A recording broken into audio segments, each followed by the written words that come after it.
سو چپ میں عافیت جان کر میں نے جس بات کی پردہ پوشی کی وہی چپ میرا گھر بار اور زندگی کی سب خوشیاں بہا لے گئے، کیونکہ میرے شوہر کی چپ میں بھی راز تھا۔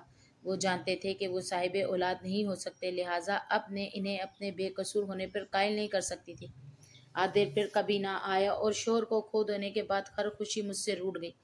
نے بیوہ ماں بننے کے سینے کا ایسا بوجھ بن گئی کہ جس کو میری بیٹی کی پیدائش نے دگنا کر دیا، اور مجھے بھی ویسے ہی چپ سادھ کر زندگی گزارنی تھی جیسے کہ مہروز کی پہلی بیوی روبینہ نے گزاری تھی۔ اسی طرح اور اچھی کہانیاں سننے کے لیے میرے چینل کو لائک، کمنٹ اور سبسکرائب لازمی کیجیے گا۔